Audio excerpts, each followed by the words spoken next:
Assalamualaikum warahmatullahi wabarakatuh. Apa khabar semua? Saya Syamil Yusof bersama dengan anda hari ini. Buat pertama kalinya saya ingin ucapkan ribuan terima kasih kerana anda sudi menghantar dan memberikan email address kepada saya untuk menerima hadiah yang istimewa daripada saya, iaitu e-book mengenai satu buah buku yang insya-Allah bakal terbit yang bertajuk Al-Quran berbicara tentang Neuro Linguistic Programming ataupun singkatannya NLP. Baik, mengapa buku ini ditulis? Pertamanya adalah saya secara peribadi suka membaca, suka mendengar, suka melihat dan juga bersama dengan mereka yang berbicara tentang potensi manusia. Pengalaman saya yang lepas apabila saya mengikuti bengkel, workshop, ceramah ataupun training mengenai terutamanya tentang Neuro Linguistic Programming. Kemudian saya pulang, saya renung dan saya melihat semula apa yang telah ada di dalam Al-Quran dan Hadis. Subhanallah, rupa-rupanya apa yang dibicarakan oleh trainer tentang NLP ataupun perkara yang seumpama dengannya tentang potensi manusia, terdapat isyarat-isyarat ataupun signal-signal ayat Al-Quran dan Hadis di dalam semua ilmu tersebut. Atas dasar itulah kerana cinta dan sukakan kepada ilmu, saya berniat, saya berazam untuk mengumpulkan semua signal-signal daripada Al-Quran dan Hadis ini untuk disulam atau dijahit semula dengan benang Al-Quran dan Hadis. Dan hal ini bukanlah bermakna tanpa Al-Quran di dalam NLP, NLP itu tidak ada kaitan dengan Al-Quran. Tetapi hari ini ilmu yang tanpa adanya Al-Quran dan Hadis, usaha saya adalah menggabungkan supaya ada satu titik pertemuan, satu kesejahteraan, kebahagiaan dan juga pencerahan yang sangat luar biasa, supaya kita dapat melihat apa sahaja ilmu yang ada dalam muka bumi ini, tidak ada satu pun yang terlepas dalam kata-kata ayat suci Al-Quran dan Hadis. Di dalam buku ini terdapat 11 bab yang akan menyentuh tentang aspek NLP dalam perspektif Al-Quran dan Hadis, yang mana ianya akan saya sampaikan dalam bahasa yang sangat santai, yang sangat mudah dan sedikit teknikal, supaya anda mampu menggabungkan elemen yang ringan dan juga sedikit yang berat, mampu menghasilkan satu amalan dan juga praktikal yang mudah berdasarkan Al-Quran dan Hadis. Sedikit pengenalan tentang buku ini. Perkara pertama sekali dan yang utama yang saya sentuh adalah berdasarkan hadis Jibril, iaitu hadis yang kedua dalam himpunan hadis Imam Nawawi, hadis 40. Hadis ini menceritakan tentang apa itu Islam, iman dan juga ihsan. Dan yang terakhir Rasulullah bertanya kepada Jibril adalah tentang hari akhirat. Jika kita renungkan, fikirkan apa kaitan Islam, iman, ihsan dan juga hari akhirat dengan NLP. Subhanallah, sepanjang pengkajian saya yang kerdil ini, apabila saya renungkan, saya kaitkan, saya tambahkan ilmu berdasarkan perspektif motivasi ataupun psikologi, rupa-rupanya kita lihat, kita renungkan, Islam, iman, ihsan bukan hanya terhenti maksudnya apa itu Islam, apa itu iman, apa itu ihsan. Bukan terhenti pada definisi itu sahaja, tetapi ada satu lagi makna hikmah yang terbesar yang berkait dengan psikologi kita sebagai manusia. Sebagai contoh, kita lihat apa itu Islam. Rasulullah SAW menjawab, Islam itu ada 5. Jibril bertanya lagi, apa itu iman? Rasulullah menjawab, ada 6. Kemudian ihsan itu apa? Maksudnya melakukan sesuatu perkara seolah-olah kamu melihat Tuhan. Jika tak mampu melihat Tuhan, melihat Allah, maka yakinlah bahawa Allah, Tuhan itu sentiasa melihat kita. Sekarang ini mari kita lihat Islam, iman dan ihsan. Islam ini iaitu syahadah, salatnya, kemudian puasa, zakat, haji. Hal ini dilakukan pada dimensi fizikal. Syahadah umpamanya diucapkan dengan lidah. Solat kita melakukannya, menunaikan, sempurnakannya dengan tangan, kaki, seluruh anggota tubuh badan kita. Berpuasa, kita menggunakan organ yang fizikal juga, supaya tidak mengambil makanan pada waktu yang tertentu sehingga waktu yang tertentu. Yang zakat itu adalah hasil yang mana kita harus bekerja menggunakan potensi fizikal. Subhanallah, apatah lagi ibadah haji yang diperintahkan, yang ditunjukkan oleh Rasulullah, harus menggunakan seluruh potensi fizikal kita. Lalu hikmah terbesar definisi Islam itu adalah dalam konteks NLP ataupun motivasi. Islam bermakna set of action, iaitu agama yang berasaskan action oriented. Tanpa action, semua niat, semua impian tidak akan terlaksana. Bukankah action itu penting? Sekarang mari kita lihat pula apa yang ada dalam definisi iman. Kalau kita lihat dalam hadis yang kedua itu, Rasulullah akan menjawab, percaya, yakin, belief kepada siapa? Allah, Tuhan. Kedua, kepada perkara-perkara gaib, para malaikat. Ketiga, kitab. Yang keempat, Rasul. Kelima itu pada hari kiamat, iaitu hari yang mana akan terjadinya kemusnahan dunia ini. Ada end, adanya penamat. Dan yang terakhir, qada dan qadar. Itu yang dijelaskan oleh Rasulullah SAW. Sekarang mari kita lihat pula hikmah ataupun makna ataupun kebijaksanaan dalam kita melihat apa itu iman.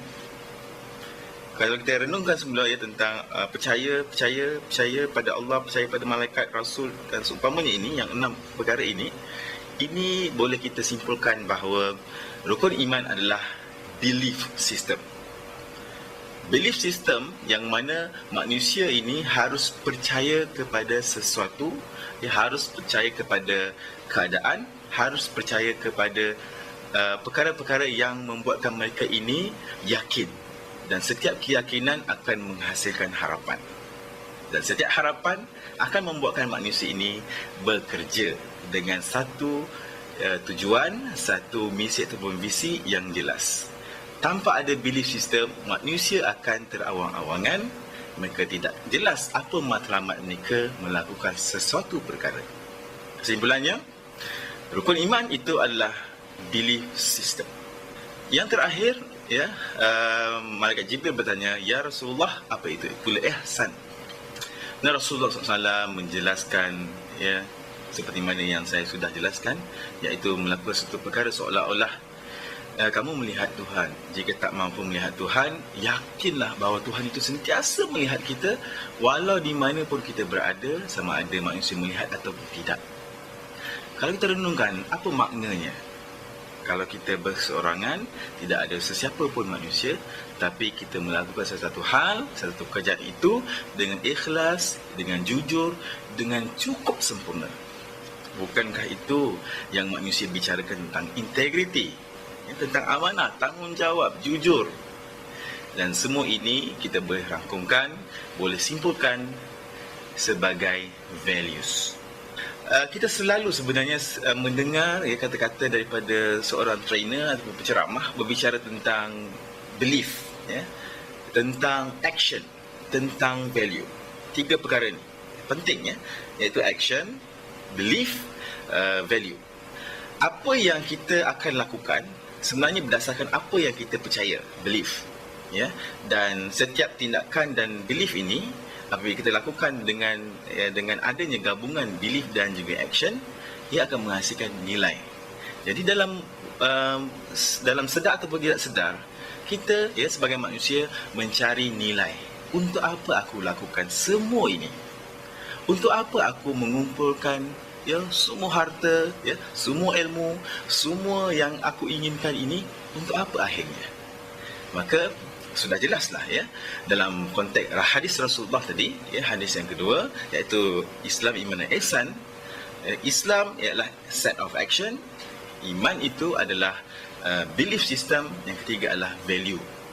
Subhanallah, kalau kita renungkan, Islam, iman, ihsan umpama seperti software, perisian untuk manusia install dalam kepala mereka, dalam minda mereka, ya, dan juga hati mereka. Segala potensi yang ada pada kita, ya, physical quotient ini ataupun kecerdasan fizikal kita ini adalah umpama seperti hardware. Ya, hardware, kalau kita tengok komputer ada hardware kan, tapi kalau komputer tanpa ada software, jadi hardware itu hanya akan menjadi satu bahan tayangan saja ataupun disimpan pada satu rak, dilihat daripada luar kerana tidak boleh digunakan. Manusia bernama manusia kerana ada softwarenya. Jadi apa software itu? Belief system, values dan juga set of action. Jadi kita kena tanya hari ini, apa nilai kepercayaan kita? Apa belief system kita yang pernah kita lalui, yang pernah kita tanam dalam fikiran kita, bawah minda sedar kita, ya, kemudian apa tindakan ataupun set tindakan kita yang telah kita rancang, ya. Adakah setiap perancangan itu berdasarkan kepercayaan kita? Yes, sudah pasti. Setiap manusia melakukan suatu perkara berdasarkan apa yang mereka yakinkan. Tapi yang paling penting sekali, yang ketiga, untuk apa? What kind of values? Ya? Apakah nilai yang kita inginkan, yang kita miliki, ya, yang kita harapkan yang menjadi milik kita buat selamanya? Buku ini akan membicarakan tentang 3 perkara ini sebagai teras, iaitu set of action, belief system dan juga values, yang mana ianya sering dibicarakan, diceritakan, diterangkan dengan jelas, malah berulang-ulang kali oleh trainers, ya, oleh jurulatih-jurulatih yang terkenal, ya, di luar negara ataupun dalam negara kita. Di luar negara seperti Anthony Robbins, ya, Jack Canfield, seperti Stephen R. Covey dan sebagainya. Mereka berbicara tentang perkara yang sama. Belief system, action dan juga values. Bukankah itu sudah diceritakan dalam Al-Quran dan hadis? Harapan saya yang sangat menggunung kepada anda sebenarnya adalah selepas sahaja saya memberikan hadiah ini, anda dapat meluangkan masa dan juga, ya, tenaga anda untuk memberi fokus yang terbaik terhadap setiap perkataan, setiap peranggan, ya, setiap bab tentang Al-Quran berbicara tentang NLP ini. Kedua, saya mengharapkan respon, ya, saya mengimpikan respon daripada anda. Yang terakhir, harapan yang saya tunggu, yang saya suka adalah doa daripada anda semua. Yang saya harapkan anda berikan sokongan doa, ya, lintaskan di hati anda, ya, doa yang istimewa buat saya, supaya diberikan kekuatan, diberikan hikmah, ya, diberikan hidayah dan taufik, ya, untuk meneruskan lagi, ya, usaha-usaha mengkaji dan juga berkongsi. Saya juga secara peribadi mengakui masih banyak perkara, ya, masih lagi banyak sebenarnya yang saya harus belajar, yang saya harus dengar dan saya harus kuasai, dan yang paling penting sekali adalah amalkan, ya, untuk mendapat lebih lagi hikmah pada setiap ilmu yang ada di dalam muka bumi ini. Mudah-mudahan ianya bermanfaat, ya, memberi sedikit pencerahan kepada anda dan sebersikit memenuhi, ya, kekosongan ataupun pencarian anda selama ini tentang NLP dan juga Al-Quran. Mudah-mudahan bermanfaat. Jumpa lagi.